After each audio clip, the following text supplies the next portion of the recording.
The internet loves a good mystery. The more perplexing, the more we share the video with others as we try to make sense of it. And thus, the view count grows exponentially, sometimes producing a cult following. This was the case for Poppy, an internet sensation whose entire online presence straddles the line between performance art and alternative reality game, or ARG. Between her first upload to YouTube.com, a wordless video of herself eating cotton candy for 1 minute and 22 seconds, posted on November of 2014, and her most recent upload of September 2021, Poppy has 460 videos available to the public on her YouTube channel. Until recently, all of Poppy's uploads have consisted of short, inexplicable videos featuring minimal pastel backgrounds, avant-garde fashion choices, ominous music, slightly off-sync voiceover effects, and an overall "this girl can't be human" vibe. The only exceptions to this are occasional uploads of her music, such as music videos and album releases, and 2 long-form videos in which she reads from the King James Version of the Holy Bible, starting at the beginning and droning on. All other videos span between 4 seconds and 2 minutes, each one provoking more questions from the viewer as we struggle to figure out who or what Poppy is. Naturally, the internet ate this right up, filling the comment section with theories and speculation. As Poppy's videos went viral, other content creators on the website uploaded videos explaining the mystery, putting together all of the given clues at any moment. As more information surfaced, more analysis videos were made. Some videos covered the themes and underlying meanings of the videos posted to Poppy's channel, but many more were about the actress and project as a whole. Videos like "Poppy's Real Name Revealed" and "The True Mastermind Behind the Poppy Project" were going viral too. By now, all of this information is pretty easy to find, but at the time, it was like a massive scavenger hunt, and each development in the story was new and exciting. This frenzy of amateur internet sleuths both fed the Poppy Project in its popularity, and fit rather well into the thematic content of the work as well, as celebrity culture was one of the handful of overarching themes in her work. Poppy's videos are somewhat abstract in nature, so interpretations can vary, but I'll provide my own overview of sorts here. Poppy is about pop culture, and the narrative that can be pieced together over time is largely metaphorical. You see, Poppy is the picture-perfect model of a modern internet celebrity. She's deeply interested in fame, how to achieve it, and what it means to have a large following. Celebrities are important. Celebrities are important. Celebrities are important. A mannequin character named Charlotte appears at times, first as a stand-in for an interviewer, or a satirical embodiment of the media itself. Poppy, what inspires you as an artist? What an interesting and remarkable question that no one's ever asked me before. But eventually taking on a personality of her own that has a jealous obsession with Poppy. I am Charlotte. I am a real person. I can be way more famous than Poppy. Just watch me. The videos are hypnotizing in nature, a quality that only increases as the story unfolds. Likes and comments seem to be spiritually fulfilling to Poppy, as she displays a unique belief system about life on the internet, eventually becoming a figurehead for her own religious cult, in which everything is happy and cute, so long as we follow her. And now a passage from the Gospel of Poppy. These utopian fantasies about the possibilities of post-human life on the internet are peppered with occasional bits of horror, as if to show us that something behind the scenes is very wrong, perhaps even dangerous for Poppy. All the while, there is a growing suspicion that Poppy is being controlled somehow. Countless references are made to the Illuminati, and Poppy speaks more and more of a vague but powerful they that seems to have complete control over Poppy's life. I love my fans, my record label, and my handler. They're gonna grab me. Why are you doing this? You're too close to me. In a 2018 YouTube original titled "I'm Poppy," which is only available to YouTube Premium subscribers, the most popular theory on Poppy's backstory is confirmed. The 23-minute-long special opens with a ritualistic circle of cloaked figures surrounding a blonde woman as she pleads for her life. The apparent leader of the group emerges from the darkness, wearing a long blonde wig, saying, "You were the chosen one. We provided you with everything. I gave you everything. Movie contracts, record deals. I introduced you to the whole world. But you wanted more than that, didn't you? Your pathetic little ego convinced you that you were the one that they wanted. You're the mastermind. That they should listen to you and your amazing ideas. You broke your promise to me." He goes on to tell her that she has been replaced by someone who knows their role, someone who knows how to follow the rules. It's implied that she is then killed only to be replaced by Poppy. This drives home the idea that Poppy is merely a vehicle for the will of others, and one that can be easily replaced by another young, thin, blonde woman at the blink of an eye. This could be taken as commentary on the expendability of all celebrities, but I think the intention of this message is far more sinister. To understand this, we need to look behind the scenes at the making of Poppy. You see, Poppy isn't really Poppy. Poppy is a character, played by a woman named Mariah Rose Pereira. As this story goes on, you'll see that everyone has two names, each having a birth name for personal use and an alter ego for professional use. In the description of Poppy's videos at the very bottom, there's a very crucial piece of information. Each video, until recently, says, directed by Titanic Sinclair. Perhaps this answers who the mysterious they that controls Poppy truly is. Her creative partner and director, Titanic Sinclair. But who is Titanic Sinclair? Well, it turns out he has his own YouTube channel and a website on which he describes himself as an LA-based audio and visual artist. Titanic Sinclair is also a stage name or alter ego of sorts, belonging to a man named Corey Mixter. Looking into Titanic Sinclair's previous creative projects reveals an even deeper, wider rabbit hole of information, and provides us with a disturbing new lens through which we can interpret Poppy's content. Allow me to introduce you to Titanic Sinclair's first creative partner, Mars Argo. Mars Argo is the alter ego of Brittany Sheets, who entered a relationship with Corey Mixter, aka Titanic Sinclair, in 2008. In 2009, the two began making music together, forming a band which they also called Mars Argo.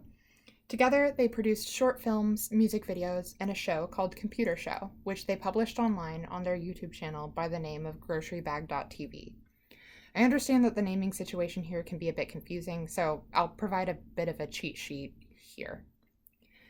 By 2012, the band Mars Argo was performing live stage shows at venues across the country. As their work became more and more popular, the couple moved, first to Chicago, then to Los Angeles. Looking back at their computer show, the videos bear a striking resemblance to Poppy's signature aesthetic. Perhaps this is just Titanic Sinclair's distinctive style as a creative director, or merely a reference to his previous creative projects. However, the more you look at videos of Mars Argo and Poppy, a disturbing trend starts to form. References to Mars Argo are not rare in Poppy's content. In fact, they're everywhere. The more you look, the more references you find. Not occasionally, but constantly. There's more video evidence than I could reasonably fit in the length of this video essay, but I'll include some of the most compelling clips here. Chips. I like gummy bears. Ooh, candy.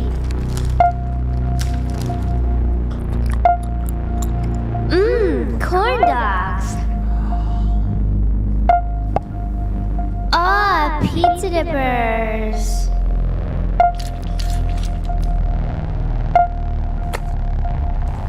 Gummy bears. I like candy. Chips. Pizza dippers. Corn dogs. Candy. Chips. Gummy bears. Pizza dippers. Candy. Doritos. Monster Energy Drink. Doritos. Doritos. Monster Energy Drink. Monster Energy Drink. Doritos. Monster Energy Drink.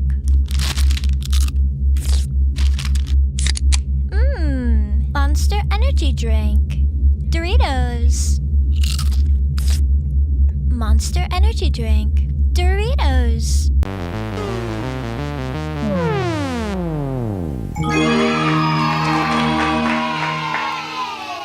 I like when people complain about things, so I check my Facebook as often as I can. Delete your Facebook.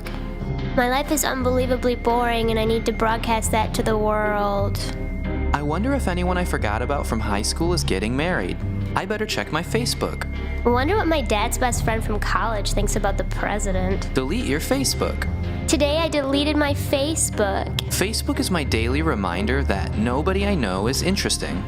Updating Facebook is annoying. Delete your Facebook. It's the year 2014 and I'm publicly announcing that I'm deleting my Facebook.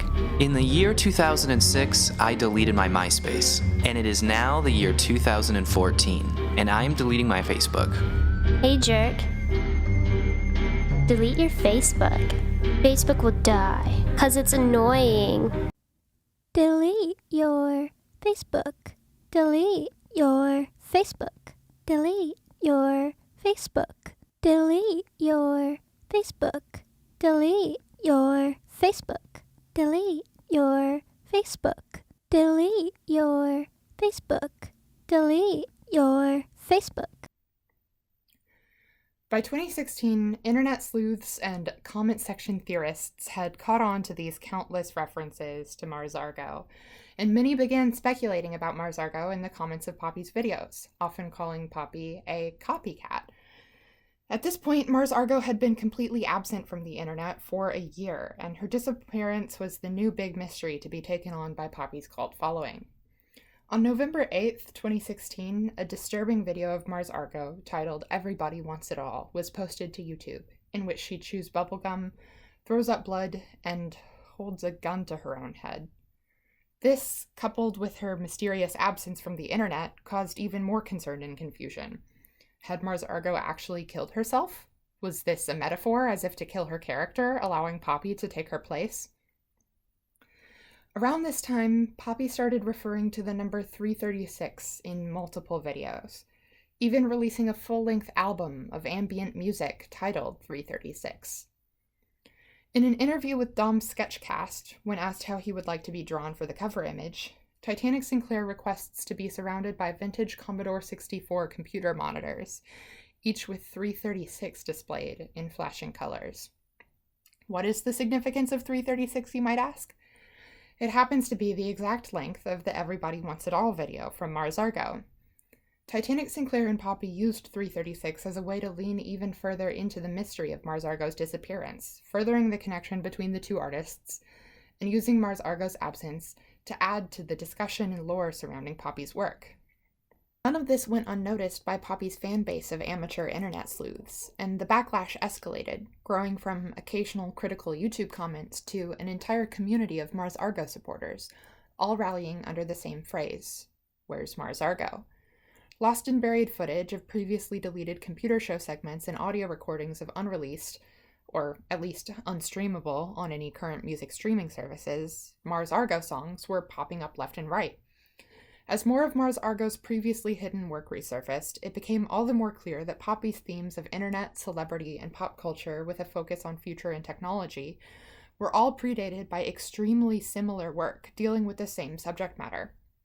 Much of this found footage is compiled on a YouTube fan account of the name Where's Mars Argo, and compilation videos of Poppy's references to Mars Argo placed back to back with the original content from Mars Argo started going viral as well. People started uploading videos of themselves shouting, "Where's Mars Argo?" during silent moments of Poppy concerts, which the singer would often ignore, but she grew increasingly hostile towards the hecklers, sometimes threatening to end her concerts early should the mentions of Mars Argo continue. The question of "Where's Mars Argo?" became the rallying point, the catchphrase, the battle cry of longtime Mars Argo fans and suspicious Poppy theorists alike. It wasn't until April 17th of 2018 that Mars Argo finally broke her silence, this time with the help of Spertus Lands and Umhofer LLP, a law firm of trial lawyers, criminal defense, and civil litigation experts. That's right, Mars Argo took on Titanic Sinclair and Poppy in a United States District Court lawsuit under the governing laws of the Central District of California, filing case number CV 183204, which was a complaint for copyright infringement, common law right of publicity, violation of California's unfair business laws, and domestic violence damages. The 39-page demand for jury trial fills in all the previous gaps in our story, confirming our suspicions and showing us that the situation was far worse than we had even imagined. Through her lawyers, Mars Argo tells us that, behind closed doors, she was enduring severe emotional and psychological abuse and manipulation from Mr. Mixter. I'll be pulling quotes directly from the lawsuit as much as possible here, to avoid further complicating the already muddy waters by paraphrasing it. These quotes give us a much fuller understanding of the situation at hand. In January 2014, after confronting Mr. Mixter about his recurrent infidelity, Miss Sheets ended her relationship with Mr. Mixter and asked that their association become strictly professional. However, Mr. Mixter did not honor Miss Sheets' requests. Following the end of their romantic relationship, Mr. Mixter began to repeatedly harass, stalk, threaten, and abuse Miss Sheets, including but not limited to threatening to commit suicide, repeatedly showing up unannounced at Miss Sheets' doorstep, breaking into her apartment, stalking her every move on social media, disparaging her to mutual friends, acquaintances, or others in the industry, and even physically assaulting her. Around the same time that Mr. Mixter had been actively harassing Miss Sheets, in November 2014, Mr. Mixter calculatedly transformed another woman, Mariah Rose Pereira, known by the stage name That Poppy, or I'm Poppy, collectively Poppy, into a Mars Argo knockoff. Although Poppy was a natural brunette, after meeting Mr. Mixter, Miss Pereira dyed her hair a specific platinum blonde and, in character as Poppy, started to alter her voice to be a pitch higher to mimic Mars Argo's distinctive speaking voice. This lawsuit presents so many examples of Poppy's copying of Mars Argo that I won't be including them all in this video, but here are a handful of the most compelling instances that this document reveals. On May 7th, 2015, Mr. Mixter posted a photo on Instagram about his Trust Fund single, which he released that day on his own website. The photo he posted on Instagram and the album cover for Trust Fund again blatantly copied a concept that Miss Sheets had confidentially told Mr. Mixter while still working together. In March 2015, Miss Sheets was working on merchandise for a solo venture named Guppy, and one of the products that she created was a heart-shaped candy that comes in a prescription bottle. Mr. Mixter had seen Miss Sheets' photograph of the candy bottle and later copied it. In May 2015, Mr. Mixter specifically used a photograph of prescription bottles as his Instagram announcement for Trust Fund. In April 2015, another artist with whom Titanic Sinclair was working at the time had a show and sold prescription bottle candy. Later, Poppy too made videos and sold a prescription bottle of candy. The same day that he posted the Trust Fund Instagram photo, on May 7th, 2015, Mr. Mixter, aka Titanic Sinclair, also released the song Guppy, and intentionally titled the track with the name of the new solo project that Miss Sheets had been working on before she had a chance to release her project. Because of these actions, Miss Sheets eventually decided to abandon her project. On or around May 10th, 2015, Poppy posted a photo taken by Mr. Mixter in which she is wearing Miss Sheets' jacket. Poppy now not only looked and sounded like Mars Argo, but was wearing her actual clothes. And as for whether the aesthetic similarities between the two projects were just Titanic Sinclair's distinctive style as a director, throughout this time, Miss Sheets created, developed, participated in, and contributed to Mars Argo content, scripts, directing, lighting, framing, filming, editing, motion graphics, color correction, hair and makeup, wardrobe styling, sound design, lyrical composition, and imaging and branding for Mars Argo video, songs, recordings, and performances. Miss Sheets' photography was largely responsible for the look of Mars Argo, and Mr. Mixter continues to appropriate that work to this day. To call back to the Everybody Wants It All video, the lawsuit reveals that it was a separate art project only meant to be displayed in a gallery and was leaked online without Mars Argo's consent. To add to the confusion about whether the Poppy project was a continuation of Mars Argo, on November 8th, 2016, a friend of Mr. Mixter's uploaded a video entitled Everybody Wants It All, a private video Miss Sheets made as Mars Argo in 2013, to YouTube without Miss Sheets' knowledge or consent. The video had been made for a provocative art event in downtown Detroit in 2013 and was never intended by Miss Sheets to be put online, especially not in 2016 when there were so many questions surrounding Mars Argo's absence from the internet. Upon learning that the video had been posted, Miss Sheets immediately sent an email to the individual who posted it, requesting that he remove it immediately. The request was ignored. Thereafter, Miss Sheets filed a privacy complaint via YouTube. Because Mars Argo has a gun in this video and puts it up to her head, many fans speculated that the video showed that Mars Argo was dead and replaced by Poppy, or that Mars Argo was working with Poppy, and Poppy was the continuation of the Mars Argo project. On information and belief, Mr. Mixter, through his friend, purposefully posted the video online to link Mars Argo to the Poppy project and or to wrongly imply that Mars Argo chose to end her character so that Poppy could continue it. Miss Sheets, of course, never consented to Poppy appropriating her persona or stealing her intellectual property. He repeatedly told her that she was getting old and that she needed him to be successful in her career. He created a sense that she was running out of time and that her only solution was to finance the project and create content for it. Unsurprisingly, a review of Mars Argo songs from the time shows that many lyrics related to the controlling nature of the relationship with Mr. Mixter. As for the domestic violence charges, rather than reading aloud the somewhat graphic retelling of Titanic Sinclair's most abusive acts, I'll leave the direct quotes here and quickly paraphrase. Titanic Sinclair's abuse of Mars Argo included, but was not limited to, breaking into her apartment through her bedroom window, breaking into her apartment on another occasion to access her computer and block any new Facebook friends she had made, breaking into her apartment a third time and smashing her wine glasses one by one, repeatedly waiting outside her home and sending pictures of himself outside her door, and even escalating to physical violence on one occasion by punching her in the face. With all of this added context, Poppy's work takes on a much more sinister tone, and what once could have been interpreted as social commentary on the generic nature of pop culture celebrities rendering them easily replaceable now seems like a direct jab at Mars Argo, reminding her of how she herself was replicated and replaced after leaving an abusive situation. In this way, Poppy's constant references to Mars Argo go beyond copyright infringement and become a means for Titanic Sinclair to continue his psychological abuse from afar. Yeah, I think releasing a YouTube premium of you role-playing the occult murder of your ex-girlfriend so she can be reborn as your new girlfriend is a bit much, Titanic. This lawsuit was eventually settled outside of court with this, honestly, so weirdly typed.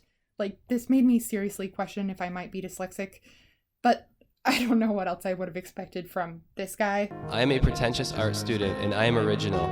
Anyway, try not to get too distracted by their artsy bullshit. Poppy and Titanic basically demand for their slate to be wiped clean and admit no wrongdoing for 11 pages, and give Mars Argo the rights to her music and videos, except that Mr. Mixter shall be entitled to retain any funds he received prior to September 7th, 2018. So, all the funds he would have ever made from the Mars Argo project at this point. This is accompanied with a long line of mutual non-harassment and mutual non-disparagement clauses, and promising to take down all mention of each other in any way. Apparently that day, Titanic Sinclair deleted over 12,000 tweets. In the end, no money was exchanged. Mars Argo got the rights to her music, and a promise to never harass, strike, threaten, assault, hit, follow, stalk, destroy the personal property of, or surveil the other party, or cause anyone else to do so again. And Mars Argo is never allowed to say that Titanic or Poppy did anything wrong again, essentially. What a fun and totally not disappointing result to this twisted tale. Oh, and as of December 28th, 2019, Poppy has left Titanic Sinclair and provided this statement on her Twitter, which denies the role she played in the continued psychological abuse of Mars Argo, saying, "I was never an accomplice to this person's past actions like some believe. I was a person who suffered similar wrongdoings as one of his former partners brought to light." This is not exactly satisfying either, as her statement glazes over the role Poppy herself played in the harm dealt to Mars Argo. But at least Poppy has left this clearly abusive man, and I certainly don't think the solution is to continue pitting these two women against each other. Poppy's music and image have also drastically shifted since the lawsuit, as if to signal that the era of copycat Poppy has come to a close, as the singer works through her own anger and identity issues. In fact, many of Poppy's new lyrics reference the situation in an insightful way, such as her song Anything Like Me, in which she sings, "I feel her heart beating in me, get her out of me." Although, a few lines feel like continued jabs at Mars Argo. "I'm everything she never was, now everyone's out for my blood" comes to mind here. But the overall sentiment is that Poppy recognizes how she was molded to take Mars Argo's place, and she's writing about it in ways far more open and honest than anything we've seen from her in the past. So, where does this leave us? Mars Argo gets the rights to her own work and a diagnosis for post-traumatic stress disorder, and Titanic Sinclair and Poppy get to keep all of the money they made while giving her said disorder. Poppy's making new music on her own, and I still can't find a single Mars Argo song on Spotify. And Titanic Sinclair? Well, he's canceled on social media, which basically just means that he still has all of his industry ins. He just gets mean comments on the pictures he posts of all of his glamorous trips to Hawaii and Japan. Wait a second. All of this Where's Mars Argo stuff sounds awfully familiar to me. The question that served as a rallying point for Mars Argo supporters across the internet is eerily similar to another rallying point, another question asked by supporters of a female artist who was effectively silenced by her male creative partner. Is it possible that this new generation of YouTube comment activists was intentionally referencing this other movement that I'm thinking of? Do they know that this has all happened before and ended far, far worse? I'd like to tell you another rather upsetting story now, one that might provide some deeper understanding of the first, should we look at the common threads and recognize the patterns that cause these tales to repeat each generation after the next. Flashback to the past. The year is 1977, and we're in the middle of the Soho art scene of New York City, just as the reigning height of minimalism started to plateau, and the news of the art world was being made in bars like the recently closed Cedar and the newly opened Max's. Described as a 5-bar, upstairs-downstairs, red velvet, wet palace on Park Avenue South, which, to women artists, posed a particular set of challenges. You see, the connections to be made come with a cost, and to make it into the deepest inner circles where Warhol and his crew were drunkenly making art history, you had to crawl through several dens of less glamorous drunken men, and your presence was only tolerated if you were scantily clad enough to be considered eye candy. Women were flat out told that they weren't welcome otherwise. Powerhouse performance artist Carolee Schneemann has been quoted as saying, "We'd come in, 10 or 11 of us, almost naked, with grease paint and glue, and the performance would be sticking to us. I remember being wheeled in there once in a grocery cart that was a prop left over from a band performance that we did. And that was just fine, to have me naked in the grocery cart being wheeled up the aisle." Well, this was the art scene that 29-year-old Ana Mendieta entered when she finished her MFA from the University of Iowa and moved to New York City. But when faced with the particular set of obstacles set by the oft self-described as macho art scene, Mendieta was able to hold her own quite well. Ana Mendieta was often described as a highly spirited, fiery presence wrapped up in a tiny body, drinking and dancing the night away and lighting up whatever room she was in. Her artwork was boldly visceral and called on our most ancestral human urges, to connect to the earth, the fire, the blood within us. To quote Mendieta about her own work, "My art is grounded in the belief in one universal energy which runs through everything from insect to man, from man to specter, from specter to plant, from plant to galaxy. My works are the irrigation veins of the universal fluid. Through them ascend the ancestral sap, the original beliefs, the primordial accumulations, the unconscious thoughts that animate the world. There is no original past to redeem. There is the void, the orphanhood, the unbaptized earth of the beginning, the time that from within the earth looks upon us. There is above all the search for origin." Many interpreted her earth and body works to be a sort of longing for the actual dirt from which she was separated, because Ana and her sister Raquel were both Cuban Americans that, through Operation Peter Pan programs scrambled to relocate Cuban children to the United States, had become permanently exiled from their homeland. There's actually a lot more to that. Her dad was actually so radical that he burnt his own mill down. Ana Mendieta's background could use a whole video essay of its own, and then some. But I can't cover everything, so just trust me when I say that reading up on this woman will not disappoint you. But back to the fraction of her story that I think fits this specific comparison I'm trying to make. It was her 1979 solo show at the AIR, or Artist in Residence Gallery, a feminist art space in Brooklyn, New York, that Ana Mendieta met her soon-to-be husband, Carl Andre. Now, Carl Andre, he was one of the people at Max's bar that you'd have to be pretty important to sit next to. He was actually known to just tell people they couldn't sit next to him. He was making minimal sculptures, maximum profit. And to enter a relationship with him would certainly be advantageous to Mendieta's visibility as an artist, had it not ended the way it did. Their relationship was tumultuous and soaked in quite a bit of champagne, and they had been known to argue about their highly varied level of success. This, according to Andre's 911 call, was what they had been arguing about before Mendieta went out the window. Here's the 911 call exactly. Police, where's the emergency? Yes, my wife has committed suicide. Say again? My wife has committed suicide. Where are you calling me from, ma'am? I'm calling from 300 Mercer Street, apartment 34E. 34E. Yes. What floor are you on? 34. On the 34th floor? Yes. Okay. And what's the telephone number you're calling from? 533-2609. Okay, what happened exactly? What happened was my wife is an artist and I'm an artist, and we had a quarrel about the fact that I was more exposed to the public than she was, and she went to the bedroom and I went after her and she went out the window. She jumped out of the window. How long ago did this happen?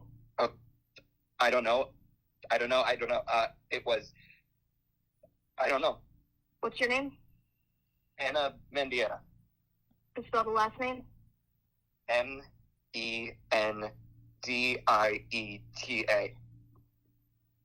Okay, you don't know. Did it happen recently? Did it happen just now?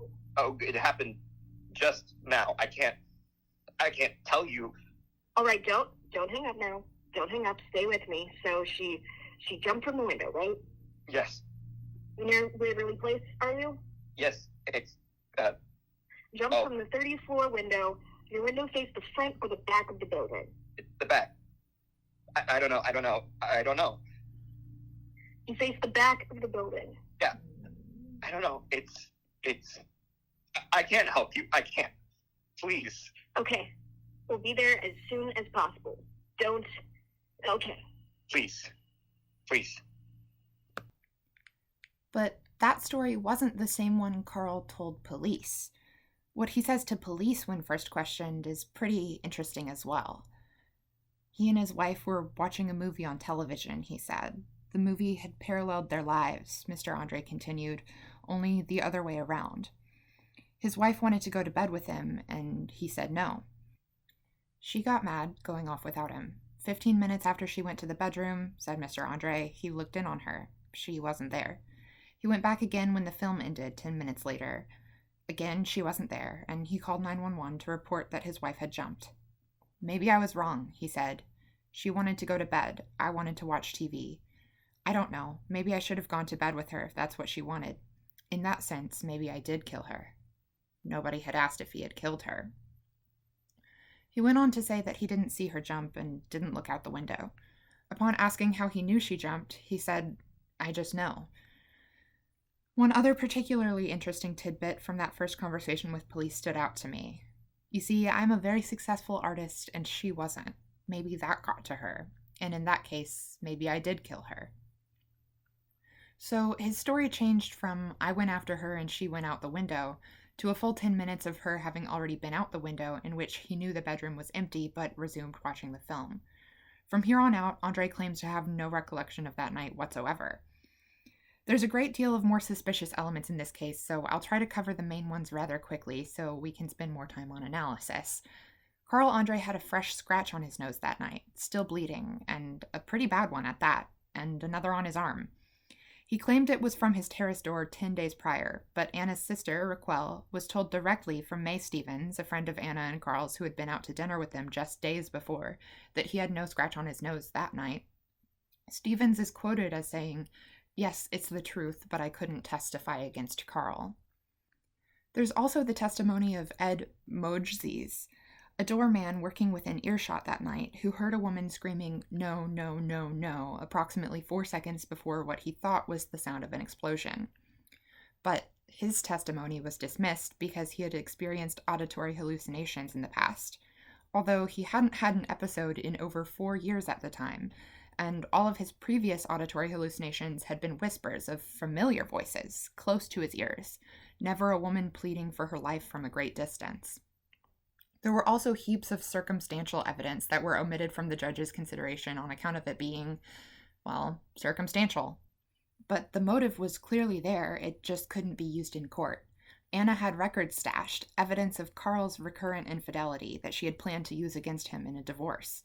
And Carl supposedly didn't know that Ana was making these plans, but in a final phone call with close friend Natalia Delgado, Ana had been venting about Carl in Spanish so as not to tip him off, because apparently he was nearby. But Delgado recounts multiple words that were used in that conversation that Carl could have easily translated, especially Ana's repeated use of the word divorcio. An attempt was made to still include this in the record under evidence of Mendieta's lack of suicidality. Speaking of hiring a divorce lawyer and a detective certainly seemed like plans for the future. But the evidence was ultimately scrapped when it came to the final decision. Ana Mendieta had no history of suicidality and was on a career high at the time of her death, with many upcoming plans in the making. Another friend of Ana's, Al Nodal, testified that he had once confided in Ana that he was contemplating suicide due to his own marital issues, to which Ana replied, "Eso no se hace." That we do not do. There's also the fact that Ana Mendieta was known to have a petrifying fear of heights her whole life, which was testified to on many accounts. Also, the window was so tall, and she was only 4'10", although she would often claim to be 5 foot in conversation. At that height, Ana would have only been a head and neck above the bottom of the windowsill. There were no footprints on the windowsill, so all of this makes an accidental fall incredibly unlikely. Andre's defense pointed to Mendieta's blood alcohol level, but Mendieta was an experienced drinker, one who was known to be so terrified of heights that she would refuse to open windows at all if they were above ground level, let alone 34 stories high. There were also rumors that Andre had a history of hitting women in the past, but no one was willing to testify to that. Honestly, his misogyny is proven over and over again, especially looking at the poetry he's written in the past. So I wouldn't be surprised if he did have a history of domestic violence, but without any women willing to come forward about it, the rumors were just that, rumors. And then there's the matter of the grand jury, or lack thereof. Carl Andre waived his right to a grand jury, leaving the decision of his guilt or innocence entirely to one man, a white man who had lost his own wife not too long ago and might be more sympathetic than a diverse group of 12 jurors. I wasn't even aware that was an option for those on trial for murder, but apparently it is. As for the final decision, made single-handedly by Judge Alvin Schlesinger, his exact words were, "I've concluded that the evidence has not satisfied me beyond a reasonable doubt that the defendant is guilty." Yes, Carl Andre was acquitted on all accounts for the murder of Ana Mendieta. As unconventional as it is, Judge Schlesinger himself later told a journalist that the artist, quote, "probably did it," explaining that the acquittal had been a close call made on the basis of allowable evidence. To put it simply, the judge never said that Carl Andre was definitively innocent, and even publicly expressed doubts of Andre's innocence. The verdict was a matter of law, not truth. Jane Blocker, a scholar that I'll be referencing a few times as she's written rather extensively about Ana Mendieta's life and work, comments on this in The Judge as Historian, Knowledge at the Limits of Doubt, writing, "We might say that Schlesinger's verdict was, in fact, a public admonition of the case set before him, which failed to accede his desire to know. The judge's verdict thus passed sentence not on Carl Andre, but on the case itself, which had not satisfied, as he said, his doubt. Not only does this verdict deny any satisfaction of truly knowing what happened, but through it, our access to what little knowledge of the situation we did have is locked away. At the time of the verdict, Judge Schlesinger also approved Andre's request to have the case records sealed. This proved to be particularly annoying when attempting to research the case, as the courtroom records for this trial are nowhere to be found. No scholarship or studies can be made using the court files themselves. He had them redacted to the public. Because of this, I had to trust a single author for most of my information on the trial itself, which was not an amount of trust I wanted to give, but I had no choice. Admittedly, the only reason I have access to the Mars Argo lawsuit is because it was leaked via TMZ, hence the watermarks on my screenshots, so that doesn't exactly count as an academic source either, but that just means I'll have to include more academic sources to make up for it. The more the merrier, right? Well, luckily, the book I did read for insight into Carl Andre's trial had incredibly detailed citations of over 200 interviews, pre-trial records, and notes taken from the actual court case from multiple sources, cross-compared for accuracy. So if I have to put my trust in an author, I guess Robert Katz has earned it. At first glance, I especially didn't want to put my whole understanding of an entire legal case in the hands of a white guy who titled his book about a murdered woman of color naked by the window, because that just raises a few red flags for me. Even if Ana Mendieta's body was found wearing only underwear, it just rubs me the wrong way. But apparently the title of the book came from an eerily predictive poem Carl Andre wrote at 22, describing his revenge against a woman standing naked by the window waiting to be struck, which is admittedly bone-chilling. But titles aside, I do highly recommend this book to anyone looking for more of this story, especially considering how little I'm able to cover in the span of one video essay. I really can't recommend enough that you dig deeper and read further. I'll have a whole bibliography at the end of this video, partially because this is actually an academic project and partially because there's just so much good reading to recommend, so pick that over as you will. Anyways, I'm getting a bit sidetracked here. Let's get back to the matter at hand. Ana Mendieta is dead. Carl Andre is found not guilty. Now what?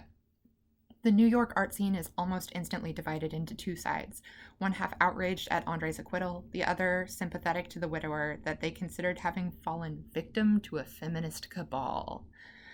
While many, like the Mendieta family, remained convinced of Andre's guilt, Katz describes a wall of silence that fell over almost anyone who knew Carl and Ana personally, accounting for the sheer amount of people that would not testify against Andre during the trial, and who continued to decline further comment long after his acquittal. Although his reputation would never be the same, Carl Andre's career was far from over, and he continued showing work successfully in Europe for years, before making his return to the US art world in 1992. Here's where I find the comparison between these two stories especially interesting. In June 1992, a new Guggenheim Museum location in Soho opened its first ever exhibition, featuring 5 artists in total. For a bit of context for all you non-art folk, Guggenheim is a big name in art. If your work is showing in a Guggenheim institution, it's safe to say you've won. And what 5 artists did this new Guggenheim location choose for their first show? Well, there was 1 female artist and 4 white male artists, one of which was none other than Carl Andre. In a protest primarily organized by the Women's Action Coalition, over 500 protesters gathered at the museum's opening, bearing signs that read, "Carl Andre is in the Guggenheim. Where is Ana Mendieta? Donde está Ana Mendieta?" Additionally, some protesters found their way into the invitation-only gala occurring inside, dropping photocopies of Mendieta's face onto Andre's floor sculptures. Even the Guerrilla Girls, you might know them for this poster, took on Carl Andre with their own mass print poster comparing him to O.J. Simpson. The movement against accepting Andre's reemergence in the U.S. art world has used many images and phrases, but the one that keeps coming up, the battle cry that everyone seemed to rally behind, was the question, where is Ana Mendieta? So why is it that the question, where is blank, is what we instantly gravitate towards in both of these scenarios? What do we even mean when we ask, where's Mars Argo, or where is Ana Mendieta?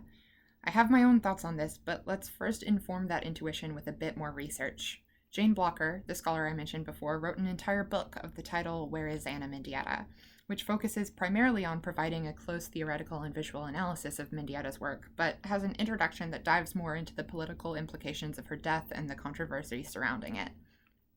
In that introduction, Blocker writes, "The question on the banner held up by the protesters, where is Ana Mendieta, is rhetorical. That is, it asks for but does not really want an answer. The one literal answer, that she is dead and her ashes buried in Cedar Rapids, Iowa, is painfully dissatisfying.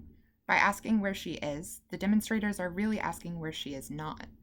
Location and dislocation are laminated, mutually sustaining, sometimes indistinguishable sources of power.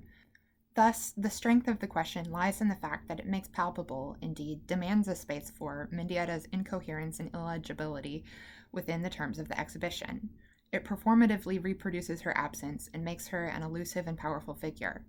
No one asks where is Carl Andre, because it's presumed that we know all too well. Andre is in the Guggenheim, which is to say that he is securely established in gender, racial, aesthetic, and institutional traditions. His identity is reduced to a simple tautology that makes him nakedly legible, lays bare his privilege. The powerful indeterminacy of this question makes it interesting to me. In asking it, one simultaneously demands and forecloses an answer. What Blocker is saying here is interesting to me because it highlights how the status of question rather than statement yields its own power, not from the literal answer to the question, but from implying a new parallel question. Where isn't Ana Mendieta? Who is in that place Mendieta has been removed from, but the one who very well may have removed her? To answer the question, to locate her, would be an act of resign. To end with a period rather than a question mark would allow Mendieta's location to be fixed, her story be over, the demand for justice left eternally unmet. But to end in a question mark, we place Mendieta in motion and keep the conversation around both her work and death alive. The act of questioning takes a slightly different form in the case of Where's Mars Argo, because, at least before she came forward with the lawsuit, the question of Mars Argo's whereabouts was, to an extent, literal. To ask Where's Mars Argo, in this case, is still calling attention to her absence, but is not entirely rhetorical, as it looks for a real response. Although I doubt anyone shouting this at a Poppy concert really expected Poppy or Titanic Sinclair to locate Mars Argo for us when asked to. The response sought by those questioning is more of an emotional response here, a curiosity as to how the artist will react to their disruption. But not unlike the question of Ana Mendieta's location, to ask Where's Mars Argo also functions as asking where she is not. This time, the answer is on stage, making work, making money, being visible. Those who occupy that space are, once again, the same people that removed her from it. So, why do we gravitate to the same question in both of these cases? I don't think that anyone shouting Where's Mars Argo was aware of the Mendieta reference at the time, although I could be wrong. But if not made to be a reference, then the ask of asking where must be some kind of instinct, the first response that we naturally gravitate towards when an artist is missing and only their creative partner remains. The two cases have similarities in the sense that both were documentably unhealthy relationships in which the woman was made to believe her success was contingent on the success of her partner, that her work would receive widespread attention only through its proximity to her partners. And to some extent, both women were made famous by the horrors inflicted on them by their partners, rather than the merit of their own work. That's not to say that both artists didn't make amazing work worthy of being well known, but it's an unfortunate truth that as a woman artist, you're more likely to become famous by being abused or potentially killed by a male artist than you are to become famous by having others widely recognize the value of your creative output. Do we ask where the missing artist is because it is more powerful to put the responsibility on the listener to consider what the answer might be or what the question means? Or do we ask where the missing artist is because it's more comfortable to not put that burden on ourselves? When faced with a complete lack of justice, asking where is a lot easier than explaining why. And both cases do feel like a lack of justice, don't they? But what would justice be? If Carl Andre had been found guilty by a judge that decided to ask more questions rather than to permanently put the question down, what would that look like? Would we feel better if Carl Andre was incarcerated right now? What would incarcerating Carl Andre even do besides make an example of him for others, or set a precedent? Yet, at the same time, continue to feed the carceral system that promotes abuse, thrives on abuse, and feeds its economy with abuse. Would that really make us feel better? And what would justice look like for Mars Argo? Wouldn't a bit of reimbursement for all of the money they made torturing her be the perfect scenario for the transfer of funds as an act of restorative justice? But no, we don't get that. We don't get the reality where Mars Argo and Ana Mendieta have justice, and that's why it keeps happening. We keep setting this as the precedent. Where is Ana Mendieta? Where's Mars Argo? Why are these two questions similar? Why does it matter? Well, it matters because it keeps happening. We see the pattern over and over. There were woman artists degraded to pupil and subject to misattribution, like Juliette Leyester's work being attributed to Franz Hals, the whole Margaret painting for Walter Chiane ordeal that Mr. No Diversity Man made big eyes about. Pablo Picasso was a serial abuser. There's Artemisia Gentileschi and her painting tutor, Agostino Tassi, and when she came forward about that, the court literally tortured her art-making hands. It's so many more unattributed women that never had their names known. This linguistic pattern of where is tied to a much larger pattern, one that we can only break by recognizing and by sharing these stories and not allowing them to be replayed in our own lives or in the lives of those around us. Oh, and Titanic Sinclair and Carl Andre, if you ever see this, sue me for libel. You're both guilty.